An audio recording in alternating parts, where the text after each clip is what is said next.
Are you sad because of porn? That is sexual arousal dysfunction. Well, I'm Dr. Trish Leigh, and I'm glad to have you back on another episode of Porn Rewire, the podcast, because in this podcast, we are going to connect sexual dysfunction with porn use, masturbation, and hypersexuality. I'm going to show you how your sexual behaviors can lead to and perpetuate sexual dysfunction of all different kinds. Yes, we have a lot to dig into this fine episode. So here's what we're going to do. In this episode, I'm first going to lay out sexual arousal dysfunction for you.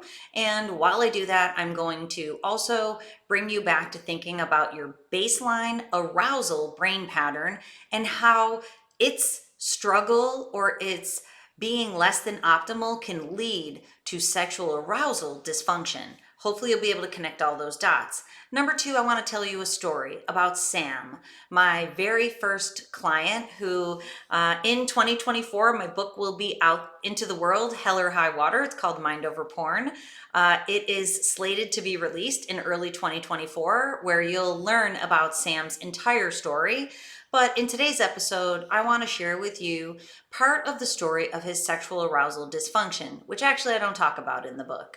So I'm going to kind of encapsulate the intellectual ideas that we talk about in the first section into the story of Sam and how he struggled and suffered and how his relationship was suffering and what he did about it, which will lead us to number three is, in fact, you can heal from sexual arousal dysfunction. It's the number one question I'm asked these days. When I talk to men, mostly young men, which is terrifying, they will say to me, do you really think that I can heal and get back to normal, quote unquote normal, their word? And my answer is absolutely 100%. And I will say to them, hear me when I say that, 100% yes, if you do the right things, which I'm going to tell you in the third section of today's podcast. So let us dive in. Now, here's what I want you to know. If you are struggling with sexual dysfunction, you are not alone in today's digitally connected world. It's a digital world, and unfortunately, the digital world is creating a lot of arousal dysfunction for many, many people. So you're not alone. It's in the millions. And especially if you are a younger person struggling with sexual dysfunction, before the peak of your sexuality, this is par for the course when porn and masturbation is involved. So I am so sorry that you are struggling and suffering, which is why I'm here trying to educate you and inspire you to get the help that you need, because you can heal. But you're not alone, my friend. There are so many people who are caught up in this right now, feeling scared and alone and not knowing what to do. And it's such a taboo subject that nobody but me wants to talk about it. So here we are, let's talk. So when I talk about sexual arousal dysfunction, what am I talking about? Well, as in life, everything exists on a continuum. So in your journal, get out your pleather journal if you've been following me on this podcast, and write some of these ideas down and draw them. This is going to be an exercise for today. So draw a line across the page, draw a tick line, your line's going to be horizontal, draw a vertical line on one end and a vertical line on the other. This is our continuum of sexual dysfunction, and it has to do with arousal. So all the way to the right is erectile dysfunction, where you cannot get an erection and you cannot have an orgasm. Complete sexual dysfunction, meaning there is absolutely no sexual function. So we're down there where you cannot make it work. Now, if you back up that continuum, a couple tick points on this continuum, you might have the ability to get a softer erection for a little while, but not the ability to maintain an erection. You may have the ability to get a softer erection and you don't have the ability to culminate in orgasm. This continuum can go all the way down to you can get an erection and have an orgasm with porn or masturbation, but when it comes time to perform with your partner, it takes what I call the three-ring circus to get you aroused enough to even be able to participate in your sex life with your partner. Now, this end of the continuum is really important for me to have you understand, is that many people think of erectile dysfunction as not being able to get an erection. That's why I've entitled this video Sexual Arousal Dysfunction, because I want to include this continuum. So I want you to know, if you can get an erection and have an orgasm with very high levels of arousal, and that might be through porn, that might be through masturbation, that might be through hooking up with people or escorts or dating apps, those are super normal mental and physical stimuli, which means you're able to have an erection when your brain is getting 15 level arousal. But being with a partner on a good day will be an 8 to 9 arousal in your brain. That's healthy arousal. Anywhere, in the 6, 7, 8, that's a healthy level arousal that another healthy human being in a healthy sexual experience or relationship would be able to provide for you. But if your brain is used to level 15 and now you go to be with your partner on a great day, she's a 9, now the gap between the arousal that you're used to and that you need to be able to achieve an erection and be able to have an orgasm, we're talking the difference between 15 and 9. That is a 6-point spread. And 9 is a good day for your partner.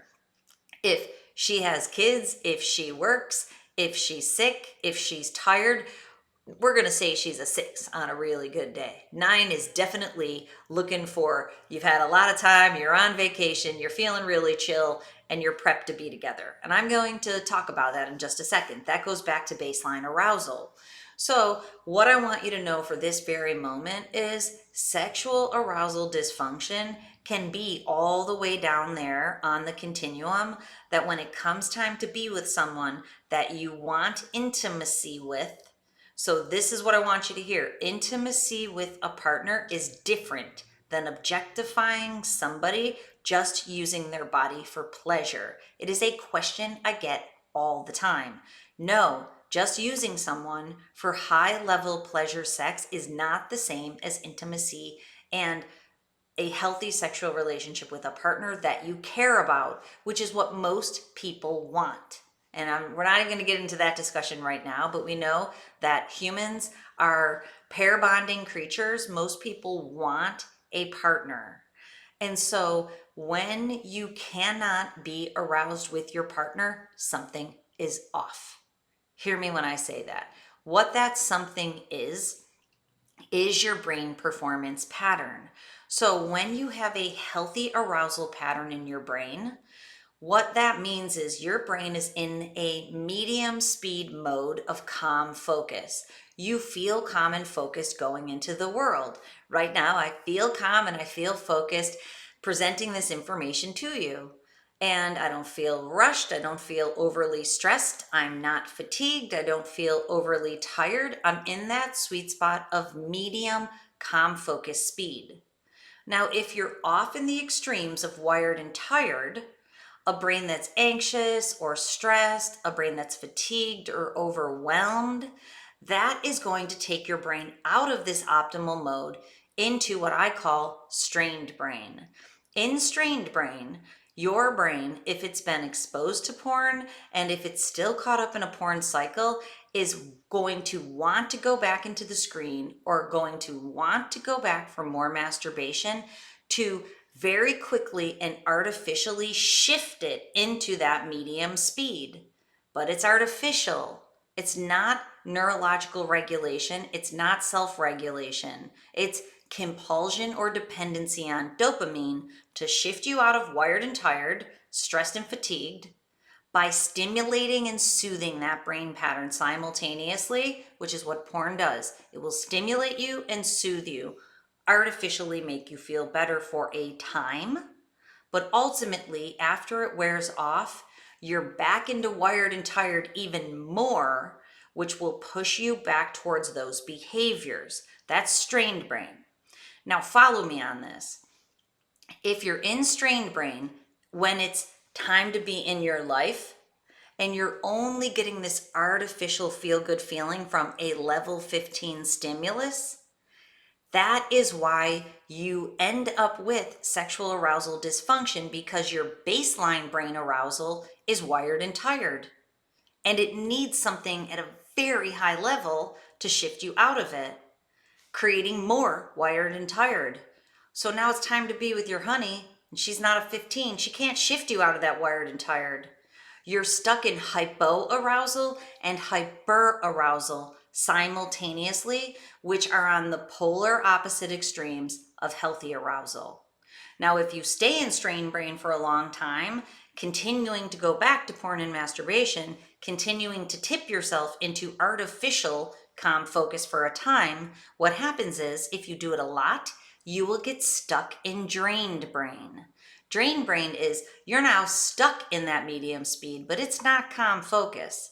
It's lack of motivation. It's not feeling motivated back to your life because there's so much dopamine that's flooded the reward center in your brain. It's become desensitized. That desensitized reward center can't feel good anymore from life and can barely feel good anymore, even from the 15 level stimulus of porn, unless you ramp it up, of course, which I don't want you to do.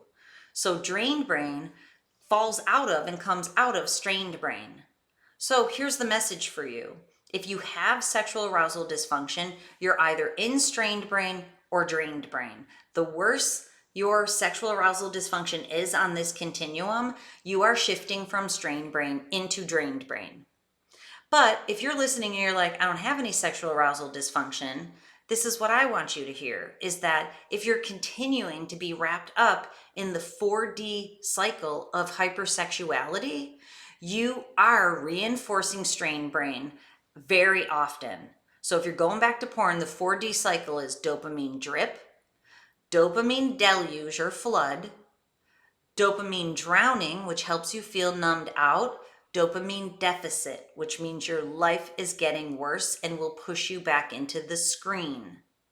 So when you're in that strained brain mode, you are reinforcing the brain pattern that makes for sexual arousal dysfunction. So if you're not experiencing it yet and you keep going in this cycle, porn and masturbation and hypersexuality and sexual acting out, you will eventually tip your brain into strained brain. And if you keep doing it, you will reinforce strained brain and push your brain into drained brain. And I don't want anybody in strained brain or drained brain. What I'm here to do is to help you realize this and start backing yourself out right now before you get yourself into a situation. And I'm going to tell you Sam's story in a second, but first I want to share with you a conversation that I had on the phone the other day with a consultation. So, hey friend, if you're listening. And just so you know, if you're interested in a consultation with me, there's a link on my website on the contact page that you can do a discovery session or a consultation with me. I offer consultations in a very limited fashion because I know how hard it is for people how difficult, we won't go with the ED puns here, how difficult it is for people to share their story when you're wrapped up in this whole thing. Most people I've talked to haven't told anybody about this. That's why I do consultations. I want to be there if you need to tell somebody. So please schedule a consultation so that we can talk about it. But I was in a consultation and a very young man, early 20s, said to me that he's had erectile dysfunction for about 7 years. And he's in early 20s, early to mid 20s, moving towards mid. So if he's had sexual arousal dysfunction issues for 7 years, so if we do the math, which I'm terrible at, by the way, I don't know if I've ever shared that with you. So 25 minus 7 would take him back to 18, hopefully. So if he's 18 years old when he started to experience sexual arousal dysfunction issues like ED, and even if it's that softening and not able to fully be with a partner, if he experienced that at 18, it meant it was brewing for at least the couple years before that. We'll say 3 years. That'll take him to 15. But if he started watching porn when he was 11 or 12, that strained brain had been brewing for 7 years before he started to experience erectile dysfunction issues. That is likely the case for you if you are experiencing sexual dysfunction problems. So, this is a long-term problem that has been brewing over a very long time. So, the solution does not happen overnight. So, you need to figure this out, and then you need to take aligned action to start backing yourself out of porn and masturbation and to start resensitizing the reward center in your brain and to fire up those reward pathways. Okay, so let's segue to number 2, Sam's story.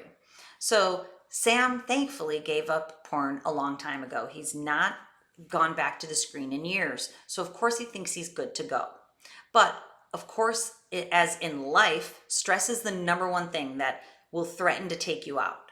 So he's committed to not watching porn. So he's been very good about not doing that because that's what he's committed to, and he's well on his path to not ever going back into the screen. But part of his habit was a masturbation habit over time. So he would masturbate a lot when he was watching porn, a lot. And the word a lot is important, so follow me on this. So he would watch porn a lot, masturbate a lot, gave up porn, so he would inherently there was a reduction in masturbation.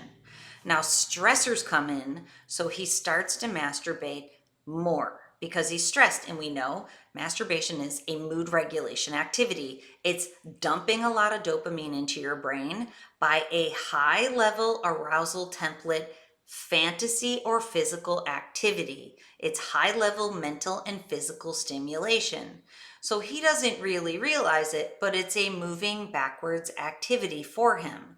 So when I talk to him, the discussion is well, let me back up for a second because I didn't share this with you, is that he is now complaining of sexual arousal dysfunction issues when he tries to be with his wife. He's not able to perform, which is stressing him out even more, making it so that he can't perform more, and basically making him masturbate more because he's feeling more stressed out. This is the downward spiral of porn, masturbation, and erectile dysfunction and sexual arousal dysfunction. This is how they all go together in a downward spiral fashion, is that one pushes you into the other, which pushes you back into the other, and before you know it, you're in a negative feedback loop, downward spiral. So, tries to be with his partner, but he can't because he's been masturbating more, which means his reward center is becoming more desensitized again, even though he's not watching porn. Which then, because there's performance anxiety and he can't be with her, that's pushing him back into more masturbation, which is reinforcing strained brain and drained brain. But he doesn't realize any of it because of this comment. And this is what I wanted you to hear. When I talked to him, he said, I've been masturbating less than I ever have historically. And you know what my reply was? My reply was, less is a relative term, my friend. Meaning, even though it's less than historically, it's still too much. It's still desensitizing his brain. So even though it feels less to him, it's still too much.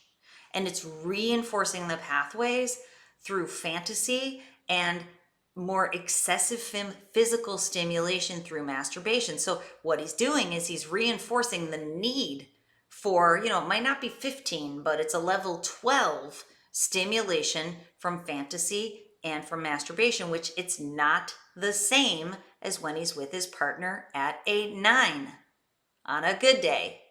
So hopefully you're following me. So if you're experiencing any of this, your brain is in strained brain or drained brain. Okay, so number 3, what do you do about it? Well, your options exist in the pyramid of possibility. If you heard my podcast episode, because I'm not here to sell you anything, I'm here to help you. I'm here to inspire you and empower you. But if you invest your resources, your time, energy, and money into yourself, you will heal your brain faster. So let's start with top tier. Top tier is to schedule your QEEG brain map with me, and I can share with you visually. You can see with your own eyes how your brain is performing, if you're stuck in drained brain, if you're stuck in strained brain, if you're transitioning, you'll be able to see it. And I will be able to tell you in that assessment precisely what your brain needs. It is a 1 hour Zoom. You can take your map at home. I work with people all over the world. The way that it works is when you sign up for it, all the directions are automated and the pricing changes. So I'm not going to share the pricing, but you can look on the website page because sometimes the prices go up, sometimes they go down, and then these videos, I'm held culpable to it. So please go to the website if you're interested. But just know the way that it works is when you sign up, you download professional software, you purchase hardware that's around $300 in United States, US currency, and then once you have the hardware, you're able to take your own brain map at home. Very shortly after that, we get on a Zoom and I explain it all to you. I have intake paperwork, so I know what's going on in your life and your brain, and we break it down together and we make a plan. That's what that assessment is. After that, if you're interested in working with me in neurofeedback coaching, we can use high-level technology to pull your brain out of drained brain, pull your brain out of strained brain, and get it back into the optimal mode, maybe for the first time ever. And that is work that I do all day, every day with people. So if you're interested, please check out the assessment. There's a webpage about neurofeedback coaching on my website. Check it out. If it feels good, schedule the assessment or schedule the consultation. Okay, top tier. That's top tier, working with a highly educated, top tier, specialized professional to help you heal your brain. Top tier, number one, up at the top of the pyramid of possibilities. Now, in the middle of the pyramid of possibilities is a program that I just got done making. It is called 3 Steps to Heal Erectile Dysfunction. It covers the whole range of sexual dysfunction and everything that's wrapped up in it. It's a pretty awesome program where I do lay out how to behaviorally back yourself out of this, but also how to use some high-level tech and services. So that is available to you. Right now it's at an introductory price, the lowest it's ever going to be. Also, please check that out on my website, drtrishleigh.com, Erectile Dysfunction. It's there for you. That program is awesome. It's going to teach you what you need to know, and it's going to give you the tools to back yourself out, because this actually is a very complex issue that I'm trying to simplify in this podcast.